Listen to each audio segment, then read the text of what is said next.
And now, After Party Hangover presents The Tripod Sessions.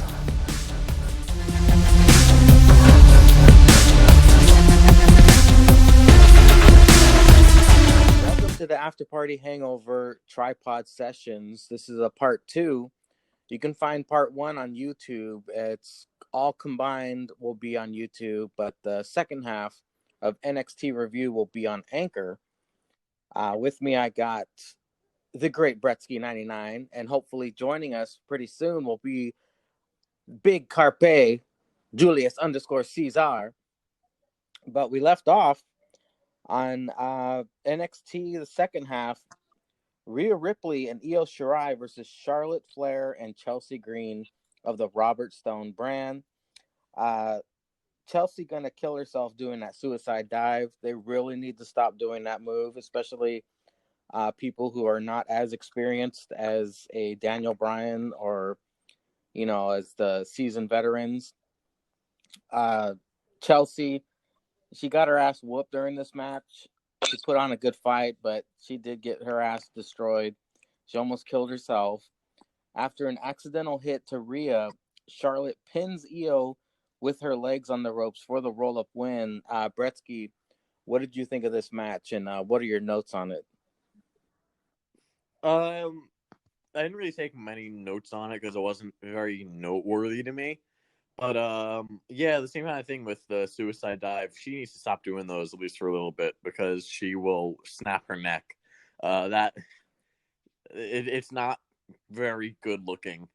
Yeah, I mean, I was kind of happy that Chelsea Green was the surprise partner because there weren't many directions they could have gone with it. Like, they either could have gone with some nobody that people don't really know yet and just have Charlotte dominate, or have another heel, but all the other heels are kind of preoccupied. So none of them really made sense. But if they're gonna try to give Chelsea Green and Robert Stone a push, then this is a good way to do it. Yeah, I mean, that's really it. The finish was fine. The sneaky finish. As I don't know what the situation with Io Shirai is, though. If she's a face, if she's a heel, if she's a tweener. But either way, I'm a fan of Io Shirai, but I just would rather if there was like one specific direction they were going with her, and not having like a flip flop between heel and face each week. Yeah, the dynamic in NXT is kind of weird because, at the start of the night, they had face versus face versus face. And now during this tag team match, they had faces and heels all intertwined together. Not really sure what's going on there, but yeah, I mean, Green is in her name, so she should stop doing a suicide dive forever. But after that, we had Gargano and Candice backstage interview, where they're all worked up, of course, because of the whole Keith Lee and not what the hell's her name? Oh, Mia Yim. They did that shot directly towards Gargano and Candice and their dinner stupid promos. And during this interview, Candice challenges Tegan next week, and Gargano versus Keith Lee will be happening at NXT TakeOver in your house. And we already talked about the fuck shit that's possible in your house with interference galore. Well, she also Candice didn't challenge Tegan Knox. I think she challenged Mia Yim for next week. How do you think that match is going to go down? I feel like Tegan Knox will get involved. There's definitely gonna be some fuck shit because it's all leading to a mixed tag probably. So yeah, I mean, ultimately, if not sooner, maybe before the pay-per-view or after the pay-per-view, we're gonna get a mixed tag, and hopefully it's NXT does everything right pretty much, so the mixed tag will probably be very entertaining as well. After the commercial break, we get a Zoom meeting between NXT General Manager William Regal and Adam Cole Bebe. I thought this was pretty funny. Putting the Zoom meeting on NXT TV, they basically set up the main event for TakeOver. Adam Cole versus Dream again, but this time Regal wants it in a special setting.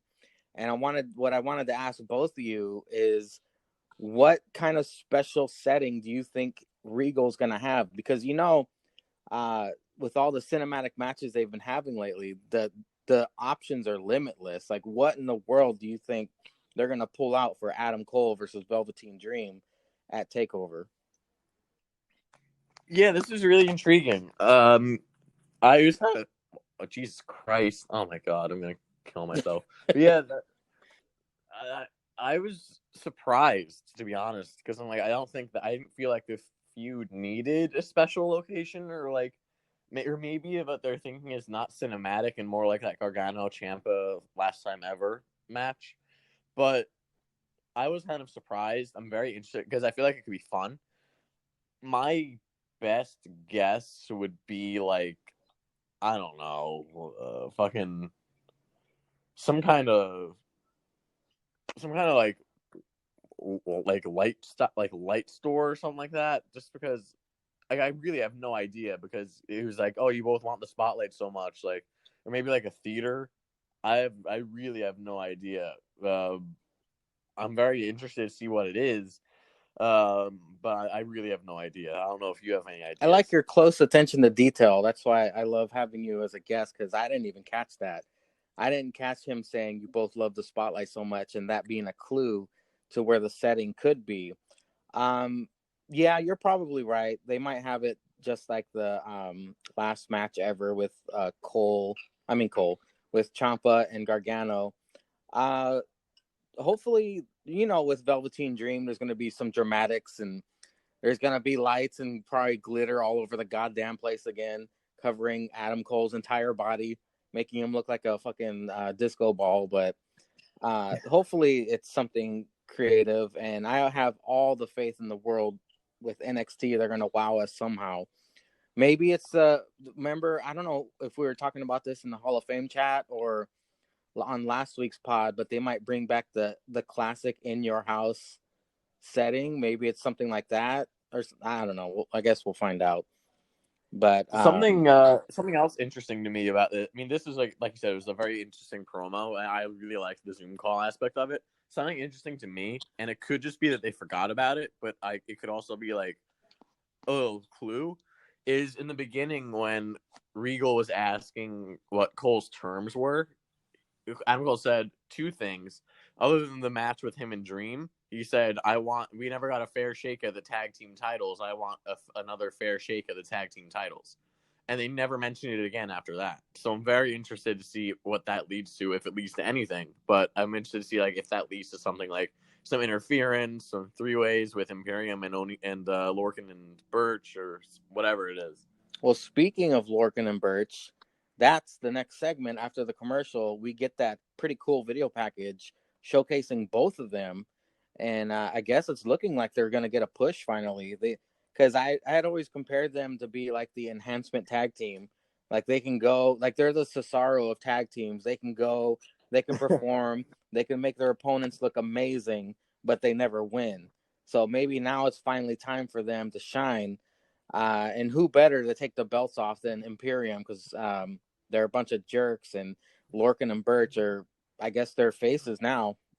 They've been kind of tweeners as well, because they took on Matt Riddle and Pete Dunne a couple weeks ago, and they were heels. Now they're faces. It should be an entertaining match if they do set it up. They haven't set anything up officially yet, but Lorcan and Birch, it's their time to shine, I believe. Yeah, I'm excited. This is a really cool video package, because it also touches on a lot of the stuff that Ceizar was touching on in the first part of this episode, where it's like I think he was talking about AEW, yeah, and Hangman and Matt Jackson, where it's like if you're two faces and you have a match, what usually happens is that after the match, you guys are like, "Holy shit!" Like I have a whole new respect for you. I have a whole new respect for you, and so I'm glad that they took that whole idea and made it into not just like the tag team, but that whole segment was like a lot of fun. It was really cool, really interesting. It's kind of like you're just at a bar with two friends. Yeah, I mean, I'm rooting. I like both tag teams, and like I said on the first part, I really can't tell who was going to win the first match right now. But I've been a big fan of Birch and Lorcan for a while, so hopefully it leads to them winning at some point. Ultimately, I think it will, and then maybe they'll be taken more seriously. Maybe they'll get gear that shows their personality instead of just the bland gear that they have. But I digress. Up next is enhancement talent Leon Ruff versus Tommaso Ciampa. As you recall, last week Leon Ruff tangled with Karrion Kross and got super murdered. So now it was Tommaso Ciampa's time. Before the match began, we saw Scarlett Bordeaux come out and stand on the stage and just glare at Ciampa. And Ciampa glares back like, what the hell is this bitch doing out here? It was a squash. Ciampa hits the fairy tale ending in spectacular fashion. And then we get a Karrion Kross Titantron promo with it zoomed all the way up his nose. You can see his eyes very close, basically saying "tick-tock." What did you think of this segment, Bretsky? I will say, as much as we all ogle over Scarlett, her character work has been fucking phenomenal ever since she got to NXT. I feel like this segment with her, like coming out immediately and just staring down Ciampa the entire time, was great. And I really like that. I really like how they're using her and Karrion Kross. I also thought it was cool that they had Leon Ruff be the squash victim twice, I thought that was pretty interesting choice of continuity, but still cool continuity nonetheless. Where it's like, oh, I can beat up this guy better than you can beat up this guy. The Ciampa looked intense and like ready to go. Scarlett looked hot as always. Karrion Kross's promo I like how it was zoomed in on his eyes. It was really intense, really powerful, and yeah, I really like this, and I'm very excited for the match. I was before, but I'm even more excited for the match now. Well, I think Karrion will go over at In Your House, but like we discussed last week, of course, this will be fuck shit certified. Scarlett's gonna distract. Karrion will win. I hope it's not going to be that obvious at the pay-per-view, but do you have any different thoughts on how you think that match will end up? I feel like the other possibility is that there's actually not fuck shit, but Ciampa thinks there's going to be fuck shit. So if Scarlett's standing on the outside, and like whenever Ciampa starts getting the upper hand, he'll look over and get distracted because he thinks Scarlett's about to do something, but in reality, she's just standing there. And like that, and like his paranoia is what causes Kross to win. That's my only other thought as to how it could go. But yeah, it's going to be some kind of. It's not going to be like no distractions, no nothing. That's for sure. That's interesting. I hope something like that happens where like it goes against the usual formula. But up next is the main event, the fight pit. I was going to say fire pit match, the fight pit match. This match is very interesting, especially the implications and the aftermath of what happened. Kurt Angle, with his stiff ass neck, is a special ref, comes out. The spectators chant "You suck" like they usually do when Kurt Angle comes out. And we have Thatcher versus Riddle. Fight pit match. The notes that I took was that apparently Thatcher got hit in the mouth and 2 of his teeth got knocked out. Ooh, yeah. That looked painful. His teeth are fucked up already. So maybe his teeth being knocked out was a lateral move. But he had the blood packet and all that good stuff. And, made us all think that he really got tore up. This was like a UFC fight, but entertaining. I wrote in my notes. They end up fighting above the on the scaffolding. Thatcher falls to the ring. Riddle hits a floating bro. Thatcher wins with the incredibly devastating rear naked choke that has 15 different names about it. That whole thing. Well, go ahead. What were your thoughts about this match before I go on? Oh, okay. Yeah. So I didn't know what the fight pit was going to look like, and it looks fucking incredible in my opinion, at least. Like it's so different from anything else that we've seen in WWE. And I was like that could also be it. Like when I saw it, I'm like, holy shit, that looks really interesting. But yeah, the same thing. I have Thatcher busted open. That was Jesus. Like that was like a river of blood coming out of his mouth. Like, man, that was very crazy. I didn't expect to see that, especially on NXT.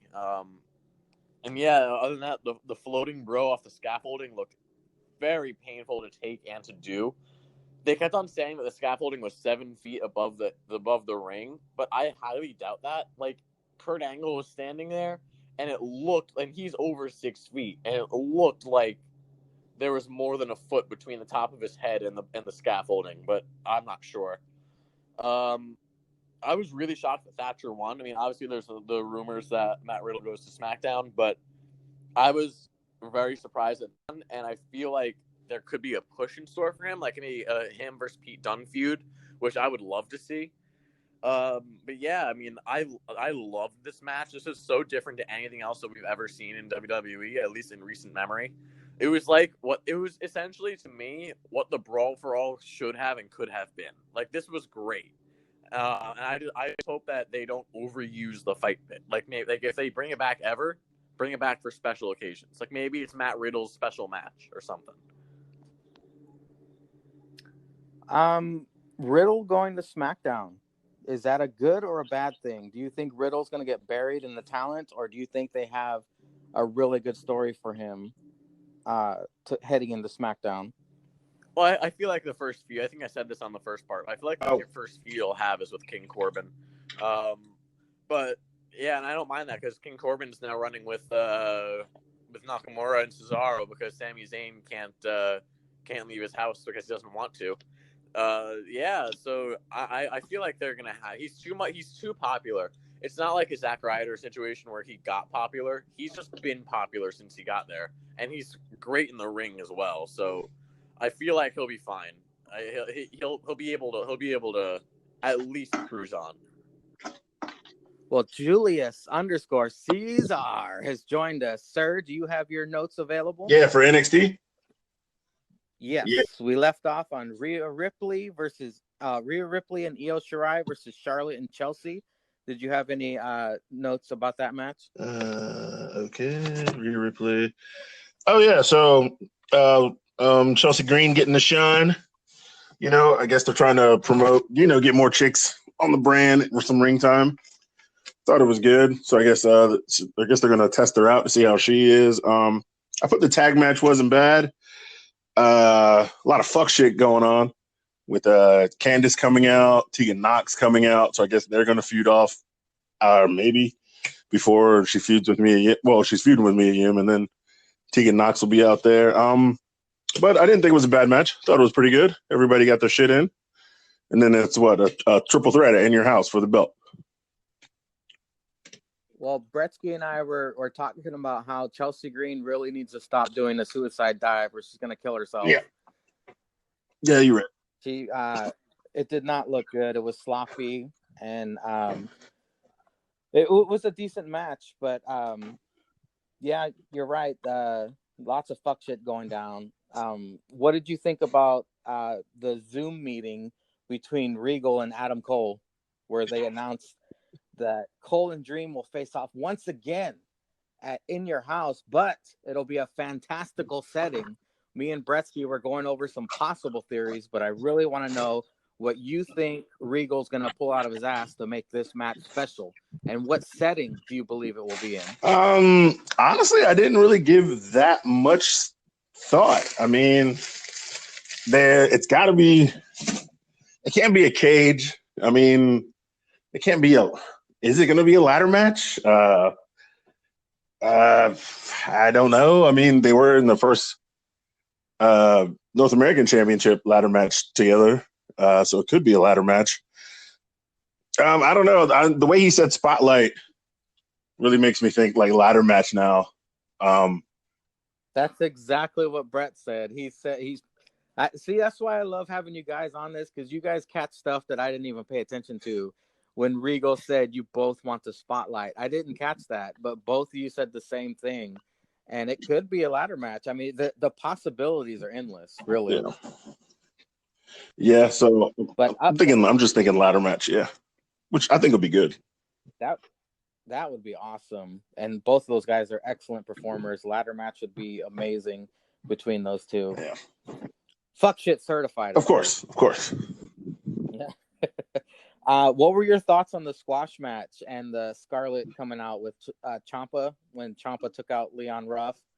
And then they did that Titantron interview with Karrion did the promo on the Titantron. Like I said earlier, I like the smaller, medium guys getting squash matches too. It just doesn't have to be big guys, you know. It's just that these guys are so talented that when they're fighting, they can squash other people who aren't, you know, up to their talents. So I thought it was good. Scarlett was looking good, per usual.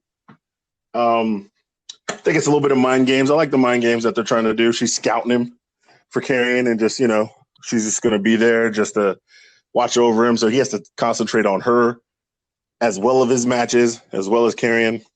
You know, thought that was pretty good. And so I think these two are going to have a great match. Not quite sure who's going to win, though. Let me ask you both a hypothetical. So you're both in NXT. You're both like at the top of the main event card, and you're trying to show off during an enhancement talent. Scarlett comes to the ringside and whips her titties out. Are you going to be able to finish that match, or is it over and you're going to probably lose because you're distracted by titties? I'll be able to finish. That's something. Yeah. Yeah. Yeah.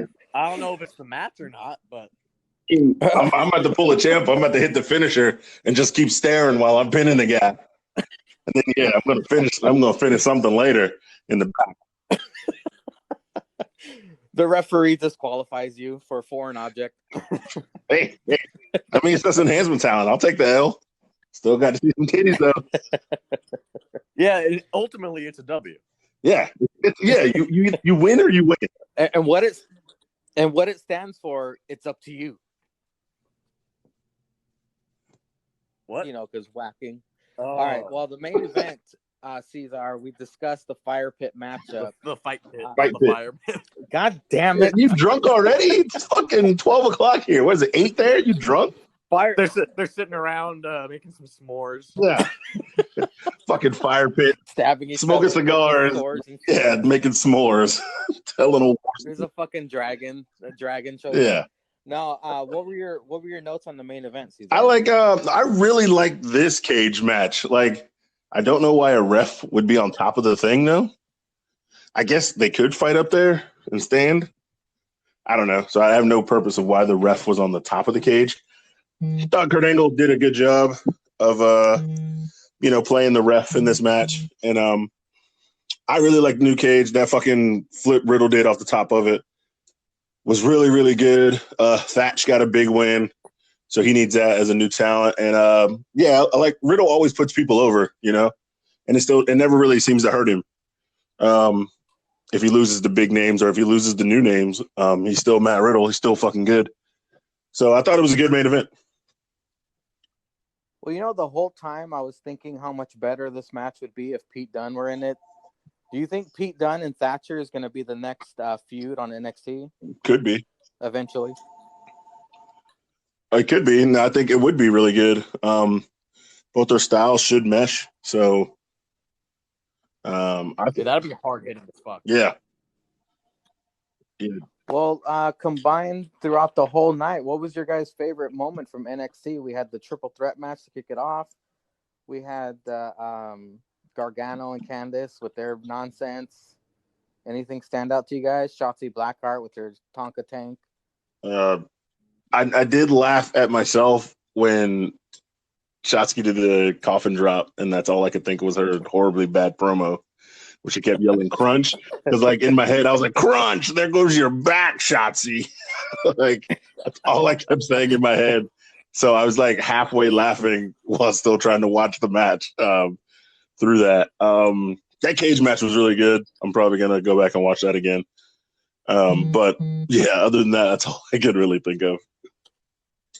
Bretsky? You know, as much as I really loved the cage match, just because I wasn't sure if he was going to win, I have to say Maverick winning and the way they did it was my favorite. Just because it doesn't hurt Kushida. Nope. It doesn't hurt Maverick, obviously. And Jake Atlas is a guy who could take something like that. You know, I was, and also because Maverick won officially, which I wasn't really sure if he was going to win as much as I was sure I wasn't at the same time. So I was just really happy to see him get that win. And it was a great match also. So yeah.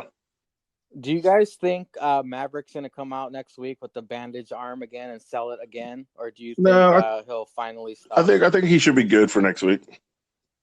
Yeah, he'll probably be healed up. Yeah.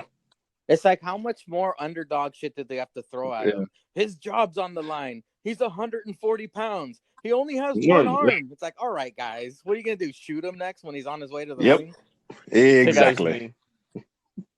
Jeez. We're going to Tanya Harding him. Yeah, there we go. Damien comes out. Yeah, Damien comes out and Tanya Harding's him and steals his wife. Oh, shit, that'd be messed up. I like to see that. All right, guys. Well, you guys have anything else you want to say before we go today? I can finally combine both episodes, and I got to finish APPW, put that up as well. Is that coming out today? Yeah, everything should be coming out today. I just have to go to work, and when I come out, everything will be it should be done before you guys are done watching SmackDown. Well, I just have a question. Did you mentioned it to me the other day? Did you want me to tell the story I had or no? Yes, please. Okay. Yes. Chat roulette. All right. So pretty much. Okay. So I'll preface this with when I'm in college. Like when I was actually at on campus in my dorm, I was in a quad. So that means there were 4 people total in the room, including me. So something that we'd all do that we kind of like helped us like kind of bond together was when we got really bored, especially like later at night, we'd go on like these sites like Omegle, Chat Roulette, and all that shit, where like you get a random person on another camera and you kind of like talk to them or whatever it is, and there's usually a lot of dicks, as you'd expect, but yeah, you know, whatever. It was fun. It was always funny, you know. You tell that you know, if the guy comes out with his dick, you just like say, "Hi, you have a small dick," and then you move on. But yeah, so that's how. Poor Jake. God damn. But yeah, so that's kind of, you know, I kind of heard about it from there. So sometimes, you know, whenever I'm bored, I'll just kind of go on there, see what's up. You know, there's usually someone nice that you can talk to, you know, hang out with, you know, meet people from other countries. So it's always really interesting. So the other night I was pretty bored, and I was like, you know what, you know, I don't have much going on right now. Who does? So I might as well go on. And I went on this chat site called Chat Roulette, which is like the OG one. And you know, as usual, there's a bunch of dicks, and then it's getting late, and like I've talked to a couple of people, you know, some interesting people, and I'm like, you know what? It's like, let's say it was like 2 a.m. Eastern. I'm like, you know what? I'll give it like 20 more minutes, and then I'll head to bed. And at like 2:10, like 10 minutes later, I'm like getting really out of it, and all of a sudden I'm like, who the fuck is that? And I hear hi, and I'm like, is that fucking Kendra Sunderland? Nice. And I'm like, holy shit, actually, what the fuck? So I'm like, holy shit, like, what the fuck? And the first thing wow, Jesus fucking Christ. This happened earlier. I fucking voice crack mania over here. But yeah, so the first thing, and her friend, I guess her name is Carmen Caliente. I never heard of her, but she plugged her Instagram like 5 times, so I guess that's her name. The first thing that Kendra Sunderland says to me, and she's high off her ass, is, "Hey, you want to see my pussy?" And before I could respond, she pulls out a fucking cat and just starts laughing her ass off. And so I'm like, that's good stuff. So I'm like, all right, I can tell where this is gonna go. I'm like, all right. And you know, different, you know, things are said, you know, exchanges are made. And I will say it was a little bit after 2:20 that I realized I'd stop. And yeah, that was a very interesting night. I slept like a baby that night. Wait a minute. You can't skip over those details. What did they do? Well, you know, they're porn stars. You know what they did. They seriously did stuff in front of you for free? That's what I'm saying. They have OnlyFans. They both have OnlyFans accounts, and they both have VIP, you know, paid subscription websites. Did you not? I got that shit for free. Yeah. Yeah. Did you not see the fucking screenshot I sent from her Twitter feed, Mangria, into the chat? Yeah, that was apparently that was a different week. Apparently, they do that was a different like week. Yeah, every week they get they get on Chat Roulette and just do shit, and dudes jerk to it. And I didn't even know. Is that why we haven't heard from Styx in about a day and a half? He's out there. He's on Chat Roulette right now. Eternally on Chat Roulette waiting. Yeah. He just fucking he just lets it run for like 24 hours. He like goes to work and records. He's driving. There are some people on there driving with their dicks out. It's really fucking weird. Like I got like 3 guys in the car like steering and have the dick out. But yeah, it was like holy shit. Like because I knew who Kendra Sunderland was for because I'm a big fan of movies and she's a good actress. And so like either way, like they're both like extremely attractive. So I would have stopped and like noticed anyway. But like I saw her, I'm like, holy shit! Like I think that's who I think it is. And you know, things happened. Yep. Well, I think Bretsky gets the win for the week. Yeah, it definitely gets. Absolutely, I do. Absolutely, are you kidding me? I got that shit for free. People pay for that. It's gonna be chiseled on his tombstone. Yeah. No got that shit for free. Oh man, I love your guys' stories. Ceizar, any stories to close the episode? Nah, I got nothing, man. This Rona's fucking my shit up. Yeah, tell me about it. Chat roulette. Yeah, maybe. See what happens. You know, the only thing I knew about chat roulette was South Park when I think Cartman was trying to get Kyle more friends or something on the internet, and they just kept saying, like, "I'm a young boy," and I actually remember a lot from that. Like some guy replied, "said I'm 8.5 inches," and Cartman replied, "Sorry, midgets piss me off."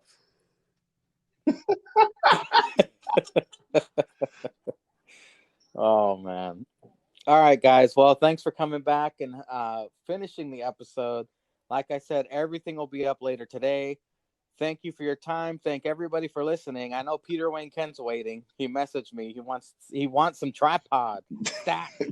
So it should be man. That guy has no patience for anything. Well, of course. Hey, I have to listen to him or I'll get stabbed. He doesn't have patience, Ceizar. I don't think he's a doctor. Yeah, you're right. Correct. He had to sneak in a dad joke before we went off the air. Yeah. You can't get mad at me after I told the story I just told. It evens out. Yeah, that's all right, guys. Thank you for your time, and everyone, thank you for listening. And until next time, all hail the tripod session.